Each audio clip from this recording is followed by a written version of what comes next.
नमस्कार। आकाशवाणी जयपुर अजमेर से प्रस्तुत हैं प्रादेशिक समाचार।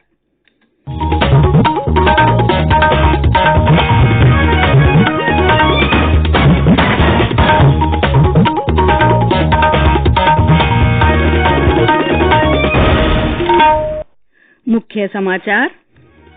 प्रधानमंत्री नरेंद्र मोदी रक्षा क्षेत्र की कई परियोजनाओं को आज राष्ट्र को करेंगे समर्पित। प्रदेश में कोविड और डेंगू को लेकर मुख्यमंत्री अशोक गहलोत आज उच्च स्तरीय समीक्षा बैठक करेंगे।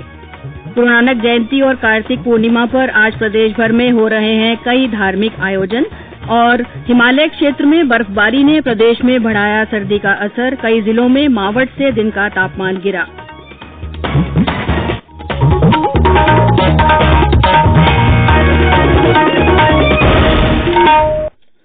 समाचारों के साथ मैं अल्पना राठौड़। देश ने कोविड टीकाकरण अभियान के अंतर्गत 115 करोड़ से ज्यादा टीके लगाकर इतिहास रच दिया है। इस महत्वपूर्ण कार्य में योगदान करने वाले चिकित्सकों, नर्सों और अन्य स्वास्थ्य कर्मियों का आकाशवाणी अभिनंदन करता है। इसके साथ ही हम आपको सतर्क भी करना चाहते हैं कि कोविड अभी समाप्त नहीं हुआ है। आप सभी से हमारी अपील है कि यथाशीघ्र दोनों टीके लगवाएं और अन्य लोगों को भी टीके लगवाने के लिए प्रेरित करें।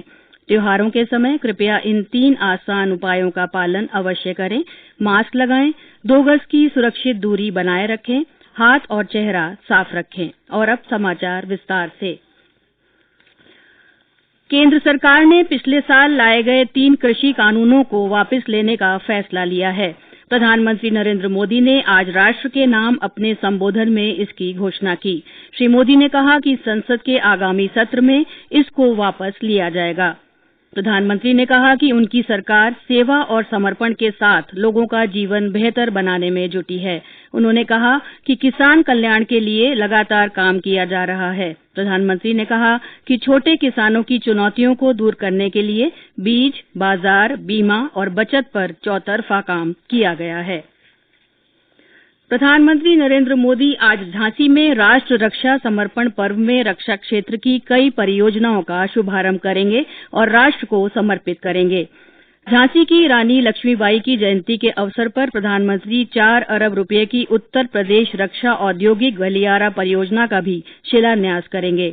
श्री मोदी राष्ट्रीय कैडेट कोर के पूर्व कैडेटों को कोर से जोड़े रखने के लिए एक औपचारिक मंच प्रदान करने के उद्देश्य से पूर्व कैडेट संघ का भी शुभारंभ करेंगे। प्रधानमंत्री एक पूर्व कैडेट की हैसियत से इस संघ के पहले सदस्य बनेंगे। रक्षा क्षेत्र में आत्मनिर्भर भारत अभियान को बढ़ावा देने के लिए प्रधानमंत्री नरेंद्र मोदी स्वदेशी रूप से डिजाइन और विकसित किए गए उपकरण सुरक्षा बलों के सेवा प्रमुखों को सौंपेंगे। प्रधानमंत्री की आर्थिक सलाहकार परिषद ने अगले वित्तीय वर्ष के लिए 7 से 7.5% की वास्तविक आर्थिक वृद्धि दर का अनुमान व्यक्त किया है। परिषद के सदस्यों ने नई दिल्ली में आयोजित एक बैठक में वर्ष 2022-2023 की विकास संभावनाओं पर चर्चा की। सदस्यों का मानना था कि इस दौरान विनिर्माण क्षेत्र में सुधार होगा। प्रदेश में कोविड के बढ़ते मामलों को लेकर मुख्यमंत्री अशोक गहलोत ने आज अपने सरकारी निवास पर बैठक बुलाई है। इस बैठक में वे कोविड तथा डेंगू की समीक्षा करेंगे। कोरोना के सक्रिय मामले भी 3 अंकों तक पहुंचने के करीब हैं। वहीं डेंगू के भी मरीजों की संख्या निरंतर बढ़ रही है। राज्य में पिछले कुछ दिनों से कोरोना के नए मामलों में बढ़ोतरी हो रही है। कल 18 लोगों में संक्रमण की पुष्टि हुई। जयपुर जिले में 12, अजमेर में 4 तथा 12 और पाली में एक व्यक्ति संक्रमित मिला है। इसी के साथ सक्रिय मामलों की संख्या बढ़कर 95 हो गई है। प्रदेश में करीब 3.5 महीने बाद कोरोना से कल एक मृत्यु हुई। ये मौत एक 2.5 साल के बच्चे की है जो जयपुर जिले के चौमुख क्षेत्र का है। स्वास्थ्य विभाग ने सरकारी और निजी लैबों से कोरोना के जीनोम सीक्वेंसिंग के लिए एसएमएस मेडिकल कॉलेज में नमूने भेजने को कहा है। जयपुर के मुख्य चिकित्सा और स्वास्थ्य अधिकारी डॉक्टर नरोत्तम शर्मा ने बताया कि लोगों की लापरवाही के कारण एक बार फिर कोविड के मामलों में बढ़ोतरी हो रही है। पिछले कुछ दिनों में लगातार जयपुर जिले में और अन्य जिलों में भी कोविड के केसों में बढ़ोतरी देखी गई है। इसका एक मुख्य कारण ये पाया गया है कि कोविड के प्रोटोकॉल की पालना बिल्कुल भी नहीं की जा रही है और भीड़ का हिस्सा बन रहे हैं। मास्क का उपयोग लगभग बंद कर दिया है लोगों ने। अपने हाथ साबुन से धोना या सैनिटाइजर उपयोग करना वो भी लगभग अब समाप्ति की ओर है। सेकंड डोज के लिए लोग बाग आगे नहीं आ रहे हैं। ये कारण है जिन लोगों को अवेयर होना पड़ेगा, वरना कोई बड़ा ताज्जुब नहीं कि वापिस कोरोना के मामले लगातार बढ़ते जाए। इस बीच प्रदेश में अब तक 6 करोड़ 51 लाख कोविड वैक्सीनेशन हो चुका है। 4 करोड़ 30 लाख को पहली और 2 करोड़ 21 लाख से अधिक लोगों को दोनों डोज दी गई हैं। कोविड संबंधी राष्ट्रीय हेल्पलाइन नंबर हमारी वेबसाइट newsonair.gov.in पर उपलब्ध है।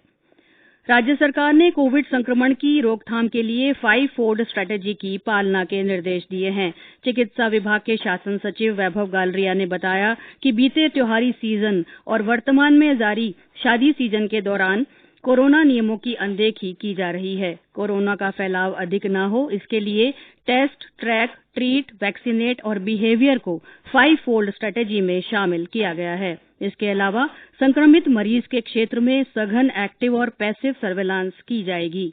कोविड वैक्सीन की पहली डोज के साथ दूसरी डोज नहीं लेने वाले पात्र व्यक्तियों का चिन्हीकरण तथा प्रतिदिन सामने आने वाले कोविड मरीजों की संख्या और उनके ट्रेंड की समीक्षा भी किए जाने के निर्देश दिए गए हैं।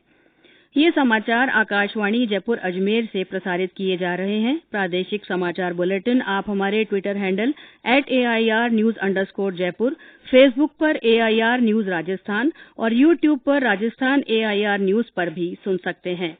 समाचार अभी और भी हैं, लेकिन उससे पहले कोरोना जागरूकता संदेश। चलो मिलकर एक शुरुआत करें, चलो एक फैसला आज करें, मास्क नहीं तो टोकेंगे, कोरोना को रोकेंगे, चलो एक इरादा करते हैं, चलो कुछ वादा करते हैं, मास्क नहीं तो टोकेंगे, कोरोना को रोकेंगे।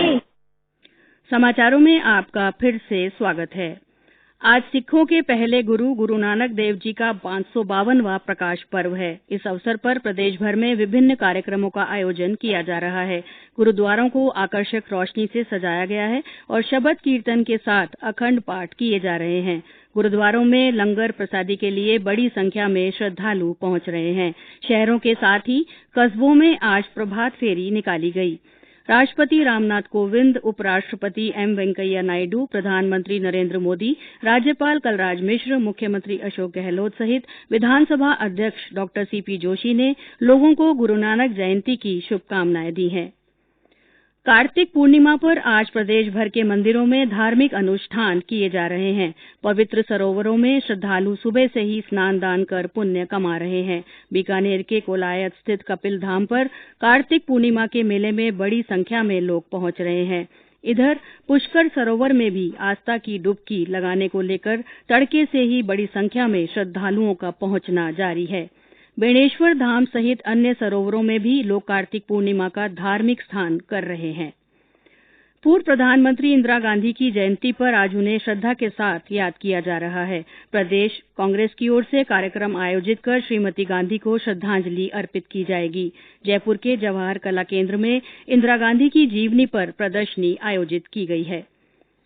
दिल्ली से लगते प्रदेश के एनसीआर क्षेत्र में प्रदूषण फैलाने वाली इकाइयों और निर्माण कार्यों पर रोक के बाद भी वायु गुणवत्ता सामान्य से कई गुना खराब बनी हुई है। अलवर जिले के भिवाड़ी में AQI 400 से अधिक मापा गया है। यह स्तर खतरनाक से भी ज्यादा है। हमारे अलवर संवाददाता ने बताया कि प्रदूषण से जिले के कई क्षेत्रों में लोगों को श्वसन संबंधी दिक्कतें होने लगी हैं।